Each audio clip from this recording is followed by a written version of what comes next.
Bakunzi bashinyamateka muraho neza ndi Marie Jeanne Umutoni ariko nabwo ndi nyenyine n'ubundi kuri kamera ndi kumwe na mugenzi wanjye Delphine Mukozi w'Imana nkuko bisanzwe ahangaha turi rero ni muri Paruwasi ya Kicukiro ahateraniye abakristomatike barenga 300 bo ku rwego rw'igihugu baturutse hirya no hino mu paruwasi atandukanye bari mu mahugurwa ku kubohoka no gusabira abarwayi hifashishijwe imfunguzo 5 bazagarukaho n'ubundi muri iki cyumweru dutangiye kuva kuri uyu munsi ku tariki 27 ukwezi kw'Ukwakira 2025 kugeza kwa gatanu ku tariki 31 Ukwakira 2025. Tugiye rero kwakira bamwe mu bakristomatike batandukanye kugira ngo batubwire icyo biteze muri aya mahugurwa ndetse n'icyo bacyuye ku munsi wa mbere w'aya mahugurwa, ariko kandi tunakire Padiri Omoni y'abakristomatike muri Archdiocese ya Kigali kugira ngo nawe atuganirize kuri aya mahugurwa y'abakristomatike bateguye. Nkuko twe tumaze kubibabwira tugiye gutangirana na Padiri Nivuguruzwa Jean Pierre, ni umupadiri ukorera ubutumwa bwe ku musozi wa Jari, ariko kandi by'umwihariko akaba ari nawe omoniye w'abakristomatike muri Archdiocese ya Kigali. Padiri rero tuguhaye ikaze kuri Kinyamateka. Murakoze cyane abanyamakuru ba Kinyamateka. Yego. Padiri uyu munsi rero ni ku itariki 27 Ukwakira 2025 abakristomatike ku rwego rw'igihugu mwatangiye amahugurwa agaruka ku kubohoka no gusabira abarwayi hifashishijwe imfunguzo 5. Icyo tugira ngo mudufashe gusobanurira abakristo gatolika bose abashe kubyumva no kubisobanukirwa neza, ndetse n'abakristomatike batabashije kugera ahangaha. Ariko mbere yuko tugitangira twabanza muri make mukadusobanurira cyangwa se mugakomoza ku muryango karismatike, ni muryango ki ubarizwamo abantu bameze bati? Umuryango karismatike ni umuryango w'abasenga ubarizwa muri Kiliziya Gatolika n'abanyengabire karismatike. Ubwo rero ukaba watangiye muri Amerika, mu gihugu cya Amerika mu 1967, hanyuma ugera mu Rwanda mu 1973. Umuryango wabaye ubukombe urakuze rwose mu butumwa. Muri make tugashimira Kiliziya na Roho Mutagatifu idufasha gutera imbere mu butumwa bw'Imana. Murakoze. Abantu babarizwamo bari abantu bameze bate? Birashoboka ko umuntu wari wese yabuzamo? Umuntu wese ushaka umukatolika birumvikana, amasakaramentu akakomezwa birumvikana, araza tukamutegura amezi 6, hanyuma akiyemeza ubwe gusenderezwa. Imaze gusenderezwa mu by'ukuri umaze kurambirirwaho biganza n'umusaserdoti wambikwa furari, hanyuma karismatike none. Yego. Hanyuma Padiri kuri aya mahugurwa ari kubera muri Paruwasi ya Kicukiro agiye kumara icyumweru, ni mahugurwa yateguwe hagamijwe iki? Mwiteze iki ku bakarismatike banyu mu bijyanye no guhinduka? Amahugurwa yateguwe n'urwego rw'igihugu dufashijwemo n'inshuti zacu z'Abanyamerika. N'abantu benshi ariko abakunze kuza kutwigisha ni Nancy na Lloyd, nabashakanye muri Amerika. Batwica rero kugira ngo tube muri Yezu by'ukuri, ko ari igihe uba ugaragara mu Kiliziya ariko mu by'ukuri utafashe kuri Yezu cyangwa turi muri Yezu neza.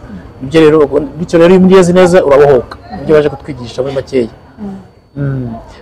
Noneho rero bagende ku mfunguzo 5. Imfunguzo 5 ni uburyo bw'abamaye ku isi yose, ariko kenshi bwavuye mu baporoso, ariko noneho n'abakatolika tugenda tubona ko ari bwiza, buradufasha rero nibyo bagiye kutwigisha muri iki cyumweru.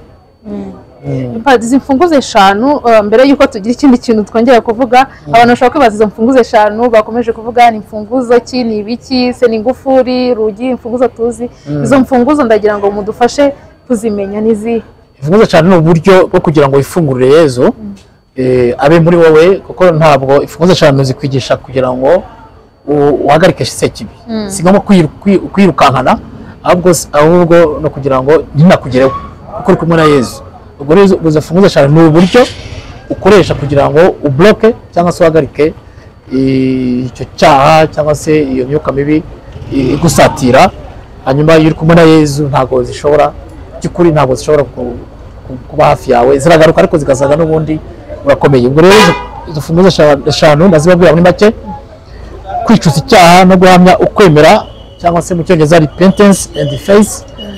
Kabiri, urufunguzo wa kabiri gusaba imbabazi no kuzitanga, forgiveness.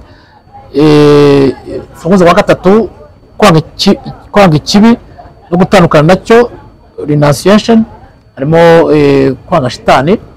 Urufunguzo wa kane cyangwa uburyo bwa kane gutegeka izina rya Yezu, authority. noneho ufunguye wa gatanu ariwo rwa nyuma, kwakira umugisha w'Imana cyangwa se kwakira Yezu nk'umwami wawe n'umukiza wawe. Jesus blessing. Padiri, murakoze kudusobanurira iby'izi mfunguzo eshanu.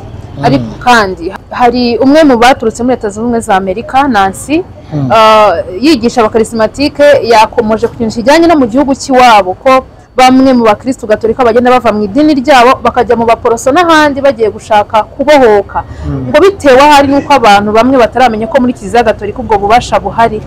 Ni iki mwabivugaho? Birashoboka, ntabwo twabakanya, ariko natwe niyo mpamvu aya mahugurwa twashyizeho kugira ngo nyine izo ngabire zihishe muri Kiliziya Gatolika tuzishyira ahagaragara, noneho abagenzi bacu bo kuducika, cyane cyane yuko n'ubundi ntacyo gifatika babonayo. Ni kwa kundi umuntu apfunda imitwe, kuko turashaka kubereka yuko no muri Kiliziya hari ingabire zituma umuntu yabohoka, ariko cyane cyane tukabigisha kwifatira icyemezo, kuko tubifata nk'urugero nk'imbabazi. Si ngombwa yuko ushobora kwifatira icyemezo ukababarira umuntu, kuko ushaka kwiyunga n'umuntu ukamubura yaragiye hanze yarapfuye, ariko muri make cyangwa se akabyanga, ariko ni nk'urugero mu gusaba imbabazi no kuzitanga, wowe ushobora kwifatira icyemezo ukababarira cyangwa se ugasaba imbabazi. Yego. Padiri, dusoza tugana ku musozo w'ikiganiro cyacu, uyu munsi twatangiye amahugurwa cyangwa se abakarismatike batangiye amahugurwa agera mu gihe kingana n'icyumweru kugeza kwa gatanu. Ni ubuhe butumwa mubaha muri iyi minsi mugiye kubana nabo bafashwa ndetse n'aba banyamerika mu kugira ngo cyangwa se mu bijyanye n'izi mfunguzo eshanu ku kubahoka no gusabira abarwayi? Bizatwongerera imbaraga zo gusenga, imbaraga zo kwanga icyaha, imbaraga zo guhagarika shitani n'abambari be, kuko ibihe turimo bizanyurwamo n'usenga. Papa Yohani Pawulo wa kabiri yabivuze ko ibihe tugezemo, ibihe turimo bikomeye, kereka usenga wenyine ntuzabishobora. Icyo rero turi kugira ngo dukaze imbaraga zo gusenga, atari abasaserdoti gusa babyihariye, ahubwo n'abakristo nabo bafite ubwo burenganzira. Evangelho umutwe wa 10:17 batubwira yuko n'abarayiki nabo birukanye amashitani, baba ni 72 baje babwira Yezu yuko nabo bavuye gukora ubutumwa bwo kwirukana shitani. Ntabwo bari abasaserdoti. Yezu arabwira ati ni byiza cyane, ariko mumenye yuko amazina yanyu agomba kwandika. Si ibyo byonyine ntabwo bigarukiraho, ubutumwa bwanyu bugomba gufata iherezo mu ijuru, hanyuma mukicara mu byicaro byo mu ijuru, kubera mwabohotse mukabohora n'abandi. Murakoze. Icyo musaba noneho abakarismatike bitabira aya mahugurwa muri iyi minsi mugiye kumarana? Turasaba abakarismatike kuyitabira neza, bakurikiza gahunda twabashyiriyeho, kuko umunota ku munota Nyagasani aravuga mu ijwi ry'abari abavandimwe b'abanyamahanga b'Abanyamerika. Ubwo rero kandi hanyuma bakabohoka, bakifatira icyemezo nk'uko baje, ntibazazindukira ubusa, kandi baretse imirimo yabo ya buri munsi batunga, noneho kugira ngo bazatubere intumwa bajye kubohora abandi bahereye mu ngo zabo no mu makoraniro yabo. Yego. Padiri, reka tugushimire cyane ku mwanya wanyu. Yego, murakoze. Yego. Merci. Nakiriye rero umwe mu bakarismatike hano mu Rwanda, aratangira atubwira amazina ye n'aho akorera cyangwa se paruwasi avukamo. Murakoze. Nitwa Roza Uwimana, nturuka muri paruwasi ya Regina Pacis Remera, muri Arikidiyosezi ya Kigali. Mba mu muryango w'iyogezabutumwa rishya rigamije kwivugurura mu kwemera no gukizwa ibikomere. Tukaba dufite muri Arikidiyosezi ya Kigali, dufite ubutumwa dukorera ku musozi wa Jari, umusozi w'ibanga ry'ishya n'amahoro. Kuwa kane turagira isengesho ryo kubohoka no gukizwa ibikomere. Yego. Mama, murakoze cyane. Hanyuma uyu munsi mwatangiye amahugurwa y'abakarismatike ku rwego rw'igihugu mu Rwanda, nyine ku bijyanye no kubohoka no gusabira abarwayi hifashishijwe imfunguzo eshanu. Ni amahugurwa mwitezemo iki? Amahugurwa mutekereza ko azabafasha iki? Ni amahugurwa twiteze ko azadufasha gukora ubwo butumwa bwacu neza, kuko nk'uko nababwiye mwumvise ko dufite ubutumwa bwo kwivugurura mu kwemera, kandi mu mfunguzo baduhaye mwumvise ko harimo kwemera. Ni amahugurwa azadufasha mu kubohoka twebwe ubwacu, tugafasha n'abandi kubohoka, hanyuma tugasabira n'abarwayi mu burwayi bubaho habamo uburwayi bwa roho biterwa n'ibikomere, hakaba n'uburwayi bwo ku mubiri. Ndibwira ko kandi twizeye ko aya mahugurwa azatugirira akamaro muri ubwo butumwa dukora. Hari imbogamizi mwajyaga muhura nazo mukavuga muti aya mahugurwa aje ari igisubizo ku bakarizimatike? Yego, ni igisubizo kuko burya kwiga ni uguhozaho, ariko nanone muri uru rugendo turimo rwo kubohoka ntabwo ari ikintu wavuga ngo ndabizi ndabyujuje. Hari ikintu umuntu yunguka iyo yigisha. Hari nk'ibyo batubwiye bijyanye na roho mbi, kuzirukana. Ushobora kuba twari dufite yenda uburyo tubyumva, ariko abantu bagenda bagahuza ibyo bazi bakongeraho n'ibyo bize kugira ngo ibintu binoge neza, ubutumwa bugende neza. Reka tugushimira ariko kandi ubanze utubwire uyu munsi wa mbere mutahanye iki, ni iki wumva wungukiye muri aya mahugurwa y'umunsi wa mbere? Ku munsi wa mbere batuganirije ku mfunguzo, ubu twari tugeze ku rufunguzo rwa 4. Ni imfunguzo zitari nshya mu by'ukuri, ariko twumva ko ari ingirakamaro. Ikindi namenye ni uko ntabwo mu butumwa twebwe dufite gukiza cyangwa kuba ba exorciste. Twebwe icyo dusabwa ni ugufasha abantu kwibohora bo ubwabo bakabohoka. Turagushimiye, tuzakomeza kubana. Murakoze. Nitwa Mwiseneza Emmanuel, nkaba nsengera mu ivugururwa muri Roho Mutagatifu mu bakarizimatike. Uyu munsi abakarizimatike mwatangiye amahugurwa y'iminsi 5 ku kubohoka no gusabira abarwayi hifashishijwe imfunguzo 5. Aya mahugurwa mwatubwira nk'abakarizimatike na amahugurwa mwakiriye mute, mubona ko agiye kubafasha iki mu byo musanzwe mukora? Amahugurwa twayakiriye neza kuko birashimishije. Hari igihe umuntu abaho mu buzima akabona ibintu bimugoye, akabaho mu bwigunge, ntabashe gusobanukirwa, ariko izi mfunguzo 5 zigiye kudufasha kurushaho gusobanukirwa ibigendanye n'ibikomere, uburyo umuntu ashobora kuba yakomeretse. Ariko ndavuga ibikomere bitari ibikomere by'ibisebe tuzi, ibikomere byo ku mutima. Amahugurwa yaradufasha uburyo umuntu abasha kubikira.